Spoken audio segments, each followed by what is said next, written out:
Apalah arti cinta yang indah, apalah arti cinta dan sayang. Selalu terhalang masalah lama tentang rasa percaya. Hati yang ku jaga selalu untuk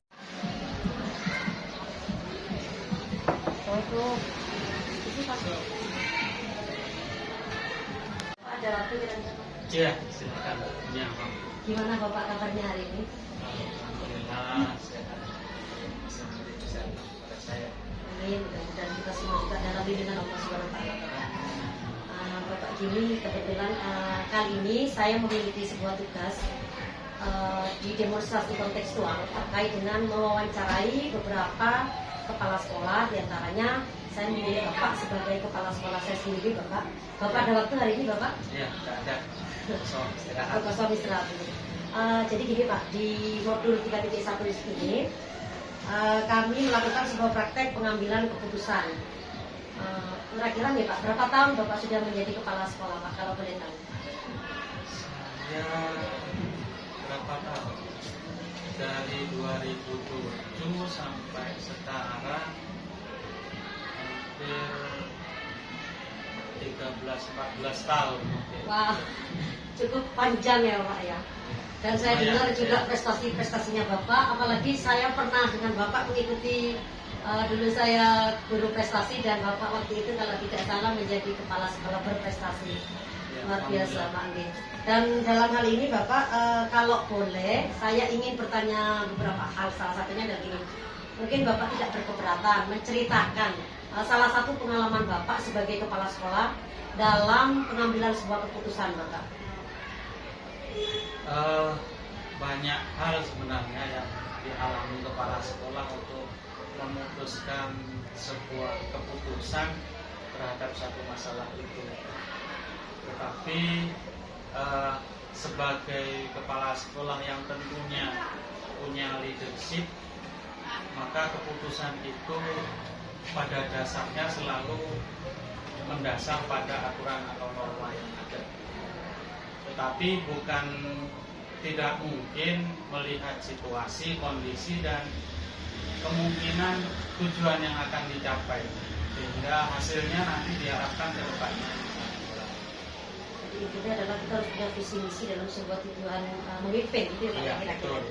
Nah, mungkin Bapak bisa bercerita Pak dari berbagai yang saya mau ya Pak, kalau mungkin Bapak pernah punya sebuah cerita terkait dengan pengambilan keputusan Pak, yang mana dalam permasalahan tersebut Bapak mengalami sebuah dilema, gitu Pak. Kira-kira apa? Kalau Bapak berkenan mau ceritain. Banyak hal sebenarnya. Persoalan itu diselesaikan, dicarikan solusi, membutuhkan pertimbangan.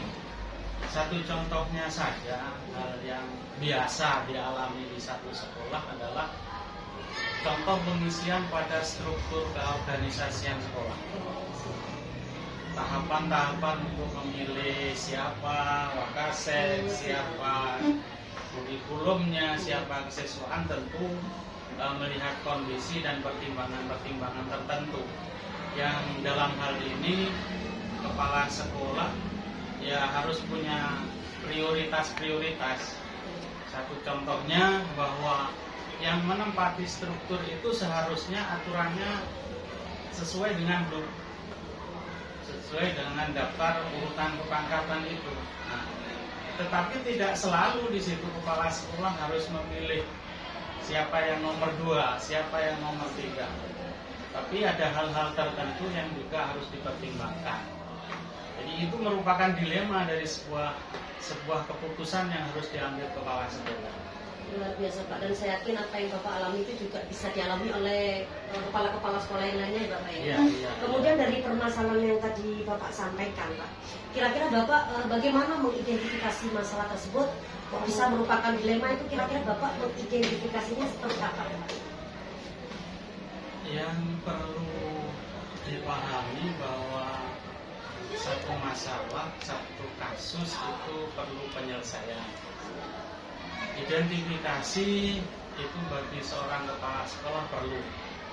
terutama menyangkut kasus-kasus yang sifatnya tidak bisa diambil sesuai aturan benar dan salah. Oh iya Pak. Jadi untuk kasus-kasus yang membutuhkan penyelesaian, solusi, itu perlu ditampung alternatif solusi yang mungkin. Jadi ini yang membutuhkan bahwa kepala sekolah harus mengambil kebijakan mana yang kira-kira solusi alternatif itu yang jauh dampaknya mungkin lebih baik ke depannya.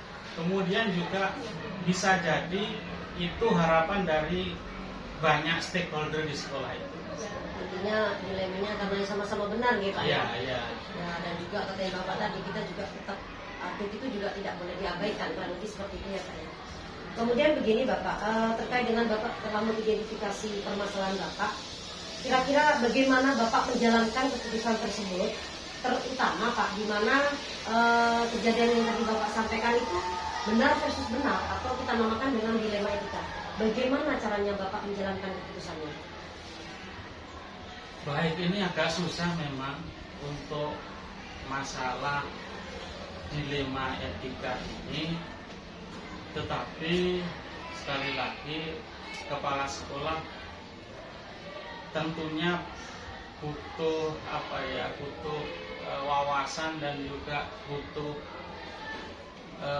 punya gagasan dalam hal menentukan alternatif solusi.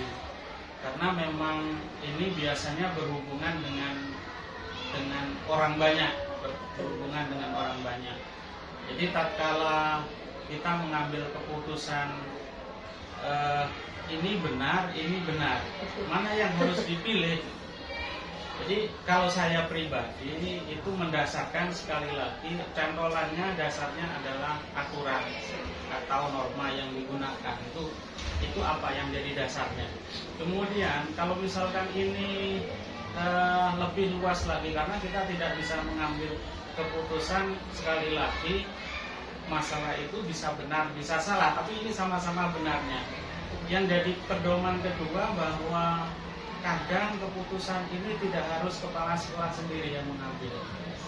Jadi ini perlu masukan kolektif dari beberapa pihak yang mungkin diperlukan. Tidak harus semua tahu, tidak harus semua diminta alternatif solusi, tapi pada pihak-pihak tertentu yang bisa jadi mewakili. Jadi berkolaborasi ya Pak? Ya, berkolaborasi. Dan yang ketiga, kepentingan bersama yang akan mau diambil. Jadi kepentingan bersama, kepentingan mayoritas yang akan diharapkan itu apa? Itu jadi acuan biasanya. Jadi aturan, kemudian kalau bisa pengambilan keputusan itu juga kolaboratif.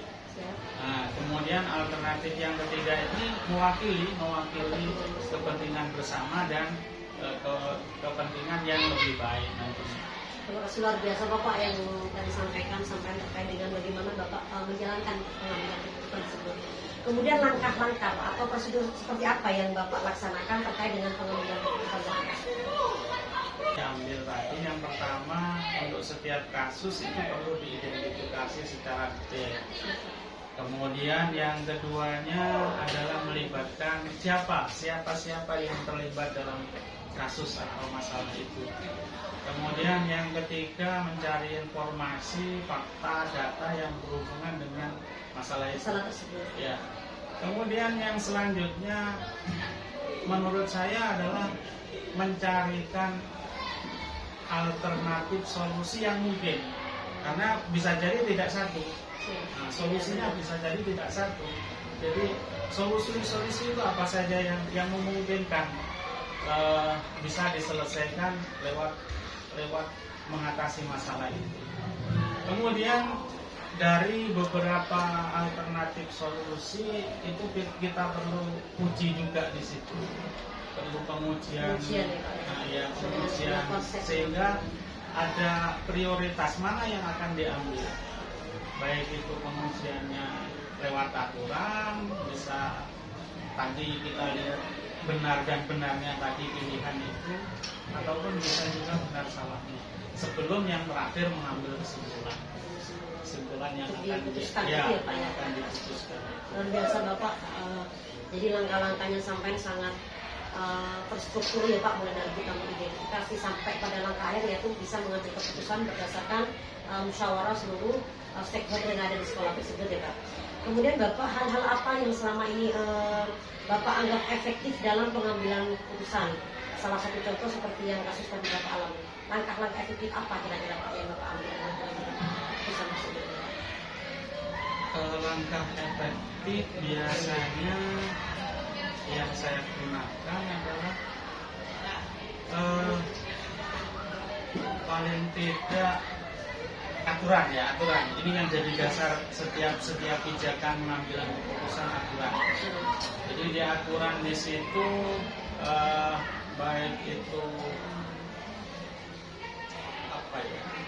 Kalau tadi di pengisian struktur hidup, kemudian ada hal-hal lain yang perlu dipertimbangkan, misalkan kompetensi, integritasnya seperti apa. Jadi itu yang menurut saya aturan. Kemudian yang berikutnya adalah hal yang bisa jadi penunjang bahwa apa yang sudah diputuskan nanti itu bisa jalan. Menurut saya bisa mengkoordinasi teman-teman yang lain, bisa jadi yang merasa dituakan seperti itu. Menurut saya itu bisa membuat itu lebih efektif keputusan itu. Tetap berpedoman aturan ya Bapak, kemudian juga dan melibatkan SDM yang sudah ada untuk bisa melibatkan harga sekolah itu sendiri dalam pengambilan keputusan. Terima kasih Bapak. Kemudian Bapak, saya yakin Bapak selama menjadi kepala sekolah itu sudah mengalami banyak permasalahan. Tantangan bagaimana yang Bapak temui dalam hal pengambilan keputusan yang selama ini Bapak laksanakan? Tantangan selalu ada, apalagi hubungannya dengan mencari solusi dari sebuah kasus atau sebuah masalah. Setiap masalah itu perlu penyelesaian dan bisa jadi ini yang menjadi kendala adalah keputusan yang diambil itu tidak bisa memuaskan atau bisa melegakan semua pihak, terutama yang bersengketa, terutama yang bermasalah. Tetapi yang selama ini saya lakukan, pertama yaitu tadi kita komunikasi bahwa kalau ada masalah tadi itu bisa jadi tidak hanya kepala sekolah mengambil keputusan sendiri, tetapi bisa jadi kolaboratif itu. Kemudian langkah kedua dikomunikasikan kepada pihak-pihak yang kira-kira terlibat dalam masalah itu, sehingga pemahaman kemudian kesepakatan itu bisa diambil dan dipahami bahwa itu langkah yang mungkin lebih baik yang diambil. Tantangan yang selama ini dihadapi oleh Bapak, insya Allah bisa terkurangi upaya tertangani semuanya berkat dengan adanya kekuatan luar biasa dari diri Bapak, sekaligus dibantu oleh rekan-rekan yang ada di sekolah tersebut ya Bapak. Kemudian Bapak, luar biasa Bapak. Kemudian gini Bapak, setiap sekolah ya dimanapun pasti mengalami sebuah permasalahan seperti yang tadi Bapak sampaikan. Seandainya Pak sebuah masalah itu terjadi, apakah Bapak punya jadwal-jadwal tertentu atau mungkin spontanitas dalam penyelesaian sebuah permasalahan tersebut Pak? Jadi seandainya gini Pak, ada masalah kan, terus apakah Bapak seketika itu menyelesaikannya atau bisa jadi mungkin Bapak punya jadwal-jadwal tertentu, mungkin seperti apa Bapak? Ya, saya punya prinsip bahwa setiap masalah itu harus segera diselesaikan, harus dicari alternatif solusinya dengan segera. Jadi kalau menjumpai masalah itu sekiranya waktu untuk saya selesaikan adalah secepat mungkin, tetapi tidak mengabaikan hal-hal tertentu yang mungkin butuh waktu untuk koordinasi, untuk mengkaji dan sebagainya, termasuk juga untuk mengkomunikasikan ke teman yang lain itu menurut saya butuh, tapi tidak perlu bagi saya harus diselesaikan pada jadwal tertentu. Misalkan saat ini ada masalah masih 2 bulan lagi harus diselesaikan, enggak. Jadi sewaktu-waktu menurut saya. Jadi intinya ada 2 ya Pak poinnya Pak. Yang satu bisa langsung diselesaikan seketika itu dengan beberapa pertimbangan, ataupun kalau seandainya tidak bisa mungkin mengkaji dulu ya Pak. Jadi butuh waktu dengan berkoordinasi dengan teman-teman yang lain. Baik Bapak, untuk yang selanjutnya itu kira-kira Bapak ya dalam penyelesaian masalah tersebut tadi, apakah ada seseorang Pak atau faktor-faktor apa yang membantu Bapak dalam pengambilan sebuah keputusan Bapak? Ada faktor-faktor atau seseorang itu Bapak kira-kira? Banyak hal menurut saya yang membantu saya untuk menyelesaikan semua masalah yang ada di sekolah. Menurut saya yang paling membantu dalam hal ini tidak hanya leadership kepala sekolah, yaitu adanya teman-teman, bapak ibu guru, para teman-teman itu bekerja sesuai dengan tupoksinya. Jadi mereka yang sudah bekerja sesuai dengan tupoksinya itu sangat membantu bagi saya. Kemudian yang kedua, rasa kebersamaan dan juga keinginan bahwa sekolah ini dikelola dengan sebaik-baiknya. Kemudian tujuan kedepannya membuat sekolah ini jauh lebih baik. Jadi setiap apa yang ada di sekolah bukan lepas dari masalah, tetapi masalah itu akan timbul dengan yang lain-lainnya. Tetapi dengan kebersamaan, dengan kepedulian, rasa bersama untuk membuat sekolah ini lebih baik, jauh itu sangat membantu bagi saya. Luar biasa Bapak yang disampaikan. Jadi leadership kita harus memiliki ya Pak ya, kemudian harus bisa atau mampu berkolaborasi dengan stakeholder yang ada, kemudian tetap dengan menjunjung tinggi kebersamaan ya Pak dalam rangka mewujudkan tujuan yang lebih baik ke depannya. Luar biasa Bapak yang disampaikan. Dan terakhir Bapak, dari semua rangkaian cerita-cerita yang tadi sudah Bapak sampaikan, mulai dari kita mengidentifikasi sampai dengan faktor-faktor hal atau yang membantu Bapak bisa mengambil sebuah keputusan. Pertanyaan terakhir mungkin begini Bapak, kira-kira Bapak dari apa yang telah panjenengan sampaikan, pembelajaran apa Pak yang bisa kita ambil petik dari semua pengalaman-pengalaman Bapak dalam hal pengambilan sebuah keputusan? Perlu dasar mungkin setiap penyelesaian masalah atau kasus yang ada di sekolah ini, bahwa kita perlu dasar. Cantolan dasarnya kalau seseorang itu bisa menyelesaikan, prinsipnya sesuai dengan aturan yang ada dulu, norma yang ada dulu, itu sebagai dasarnya. Kemudian yang kedua adalah rasa kebersamaan tadi untuk menciptakan keinginan tujuan yang lebih baik. Jadi rasa kebersamaan itu akan mempengaruhi jalannya proses penyelesaian masalah yang sama-sama diterima. Nah, kemudian membangun lagi rasa peduli bersama, rasa kepedulian bersama bahwa ini kerja kita, ini ibadah kita, dan diharapkan untuk kedepannya akan lebih baik. Itu menurut saya sebagai dasarnya. Luar biasa Bapak wawancara kita kali ini, dan kalau saya boleh menyimpulkan apa yang dengan sampaikan, jadi satu adalah apapun yang kita putuskan adalah merupakan kepentingan bersama, betul Bapak ya.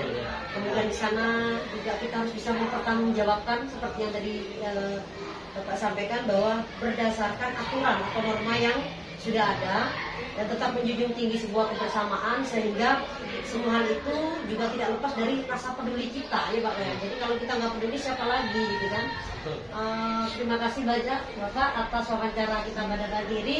Semoga apa yang panjenengan sampaikan dapat bermanfaat buat kita semua, terutama mobil khusus buat saya sebagai calon guru penggerak Bapak.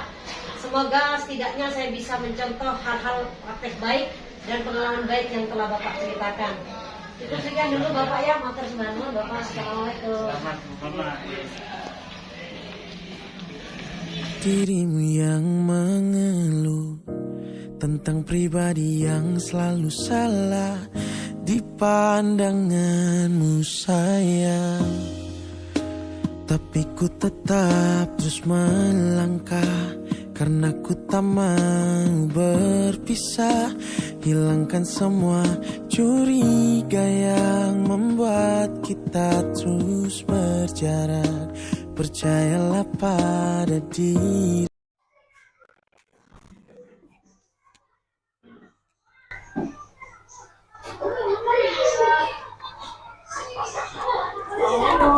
Waalaikumsalam. Oh, ada tamu. Monggo.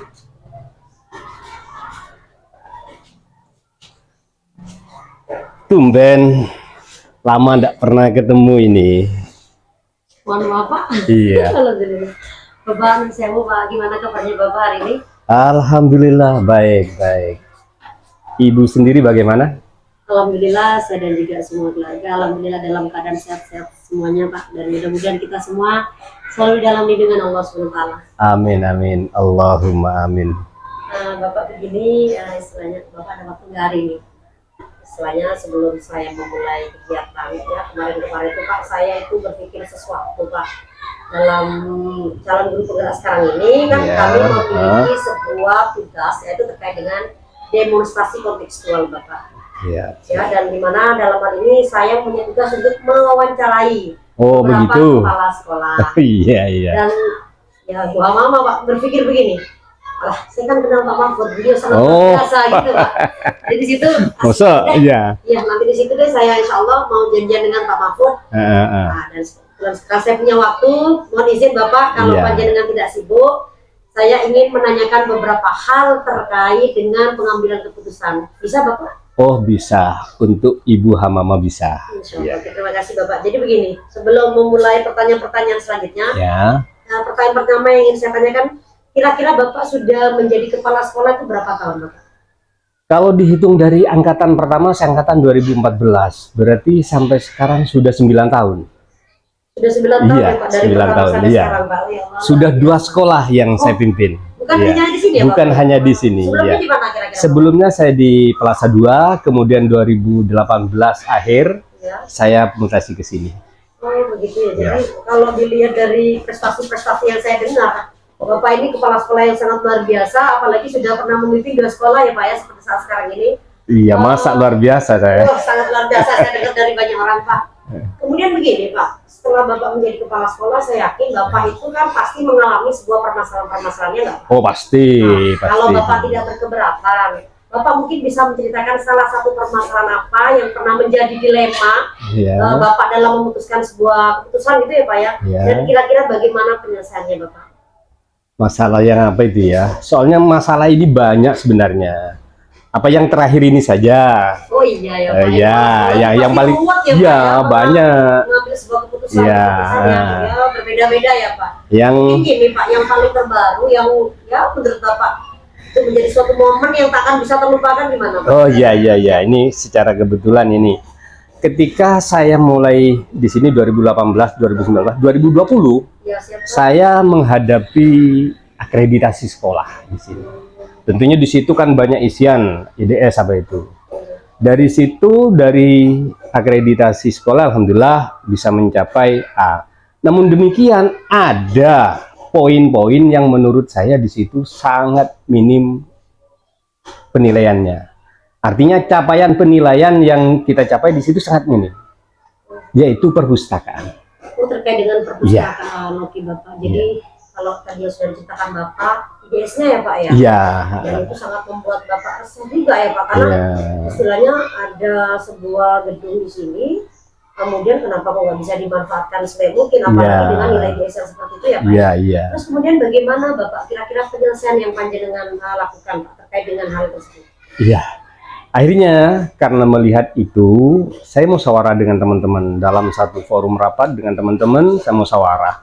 Saya sampaikan ide saya. Saya pingin perpustakaan yang ada, karena gedungnya ada, bukunya ada. Saya pingin perpustakaan yang ada ini diaktifkan. Iya, akhirnya saya sampaikan juga kepada teman-teman, salah satu solusinya ada di antara teman-teman yang saya jadikan sebagai tenaga perpustakaan. Oh, jadi kalau kita bisa tarik ya Pak, tarik ulur ya, bahwa Bapak menginginkan perpusnya hidup ya Pak ya, dengan cara mengaktifkan sumber daya yang ada. Sumber daya yang ada, ya guru-guru yang ada tentunya, pilihan pertama. Itu salah satu. Terus kira-kira loh Pak, dari yang cerita dengan sampaikan itu termasuk dilema etika apa bujukan moral Bapak kira-kira? Di situ saya pikir di situ yang ada dilema etika.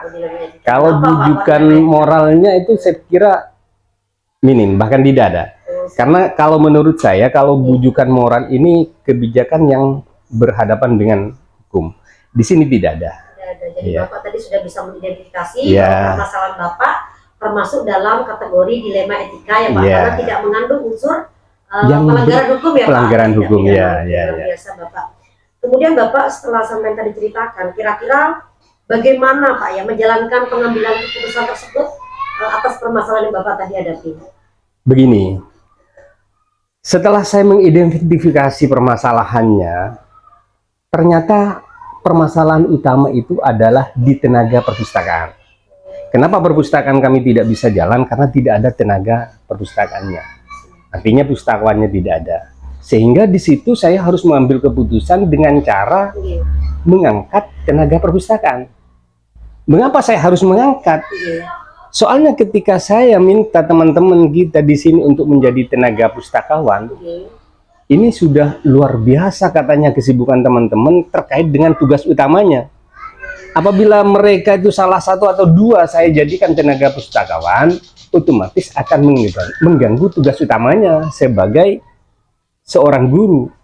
Karena guru itu tidak hanya dituntut untuk mengajar, tetapi di situ juga ada tuntutan administrasi yang juga luar biasa. Siap. Jadi kalau kita bisa apa namanya Pak, simpulin dari apa yang tadi Bapak sampaikan bahwa repot ya Pak ya. Iya, repot memang. Satu pihak bahwa guru tersebut harus menjalankan profesionalnya sebagai guru ya Pak ya. Tugas utamanya sebagai guru. Di satu pihak juga kan perpustakaan ini juga akan menjadi maju apabila ya Pak ya. Di sisi lain perpustakaan ini bisa menunjang tugas utama guru. Oke. Bagaimana kira-kira Pak atau langkah-langkah prosedur yang bisa Bapak ambil kira-kira dari kejadian tersebut?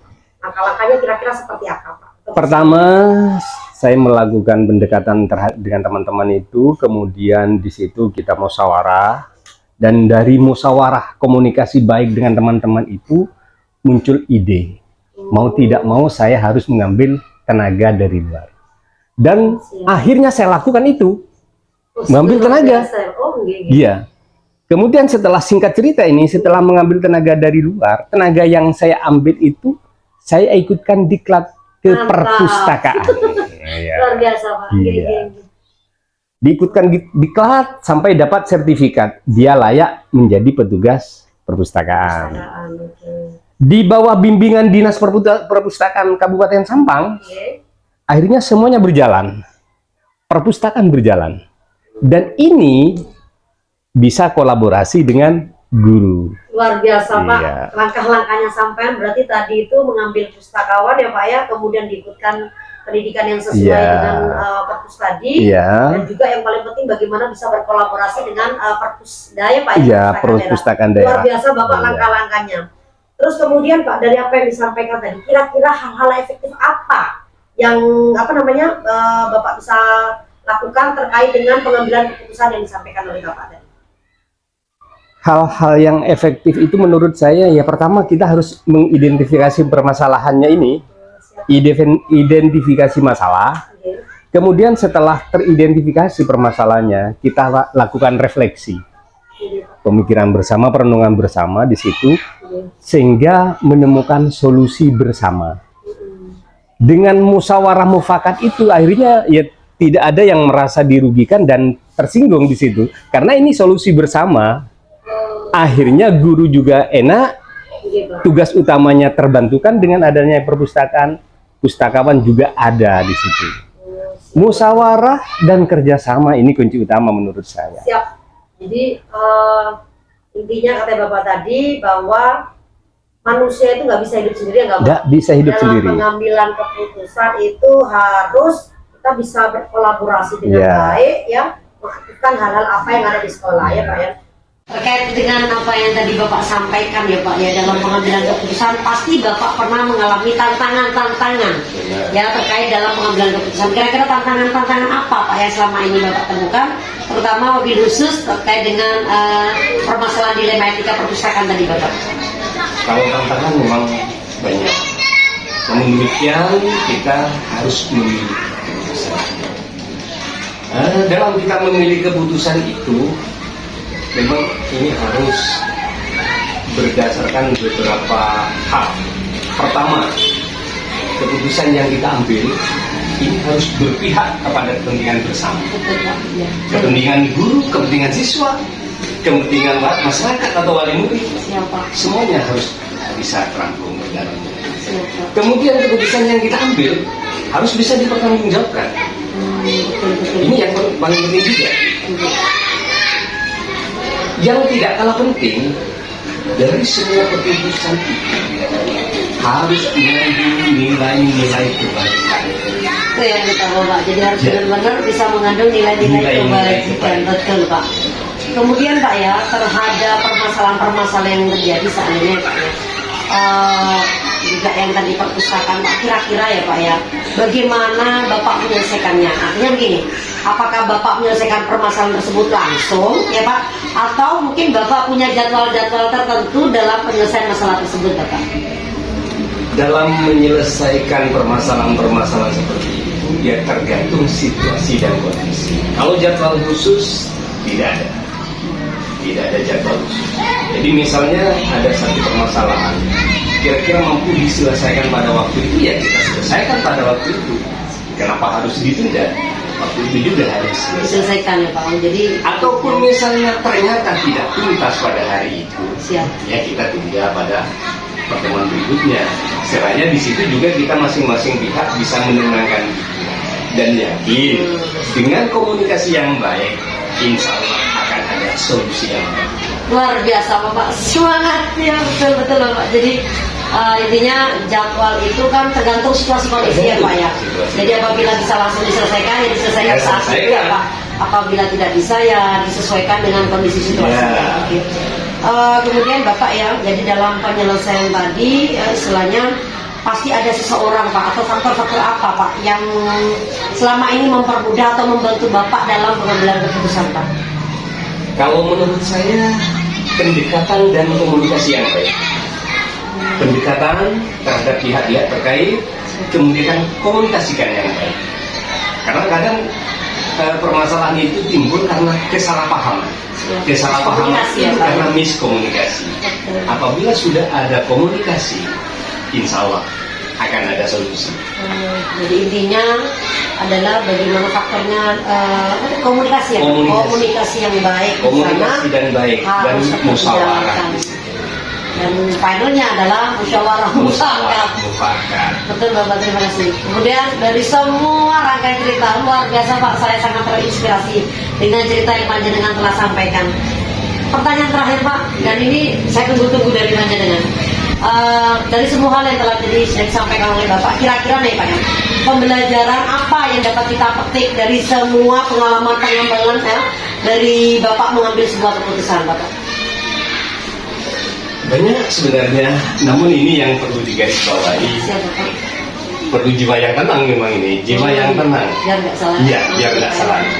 Ketenangan, komunikasi dan musyawarah. Itu. Jadi kita harus tenang ya Pak. Tenang, jangan kita marah-marah. Jangan marah-marah, jangan apa namanya? Kerasa kerusuh istilahnya. Tenang. Saya betul dan Iya, gitu. Betul. Jadi sebenarnya tambah dulu ya Pak ya. Kemudian dari situ tadi kita bisa komunikasi yang baik. Mengkomunikasikan segala hal kepada teman-temannya semuanya yang ada di sekolah. Dan yang paling inti seperti yang tadi Bapak sampaikan adalah musyawarah mufakat. Ya Allah, luar biasa. Bapak terima kasih banyak atas kegiatan wawancara kita pada pagi hari ini. Mudah-mudahan apa yang Bapak sampaikan bisa menjadi sebuah pembelajaran.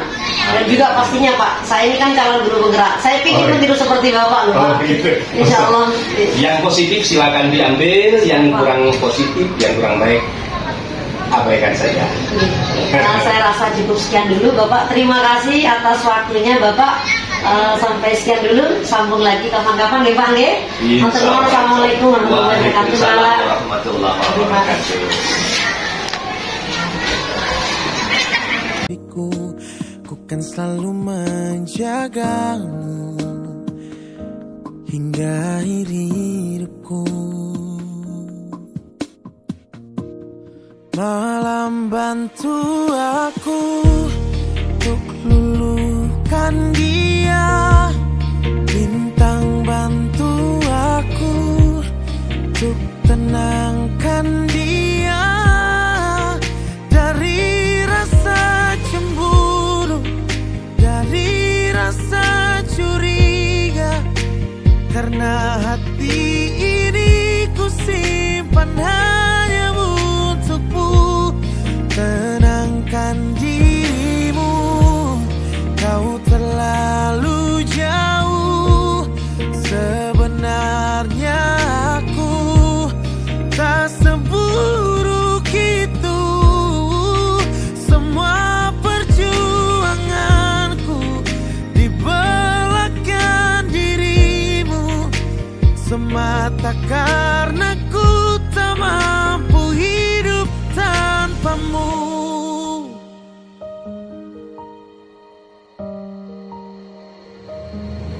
Oh, tapi ku tetap terus melangkah karena ku tak mau berpisah. Assalamualaikum warahmatullahi wabarakatuh. Saya Sukamto SPD MM, Kepala UPTD SMP Negeri 1 Sreseh, Kabupaten Sampang.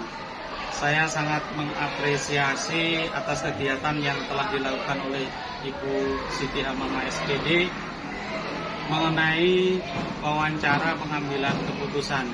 Saya berharap bahwa apa yang telah diperoleh dalam kegiatan tersebut dapat diterapkan dalam kehidupan sehari-hari, khususnya di sekolah. Ada 3 hal pokok yang ada dalam pengambilan keputusan. Yang pertama, berpihak kepada kepentingan bersama, khususnya murid. Kedua, bertanggung jawab. Dan yang ketiga, bernilai kebajikan. Selamat dan sukses kepada guru penggerak. Salam dan bahagia. Assalamualaikum warahmatullahi wabarakatuh. Assalamualaikum warahmatullahi wabarakatuh. Saya Muhammad Mahfud SPD, Kepala UPTD SDN Labuan 1, mengapresiasi apa yang telah dilakukan oleh Ibu Hamamah, guru SMP Negeri 1 Sreseh, di mana tadi sudah melakukan wawancara dengan saya, dan luar biasa beliau lakukan terkait dengan cara pengambilan keputusan terhadap hal-hal yang saya hadapi saat menjadi Kepala UPTD SDN Labuan 1. Saya kira luar biasa yang telah dilakukan oleh Hamamah. Semoga beliau berhasil sebagai guru penggerak. Wassalamualaikum warahmatullahi wabarakatuh. Kan semua curiga yang membuat kita terus berjarak. Percayalah pada diriku, ku kan selalu menjaga.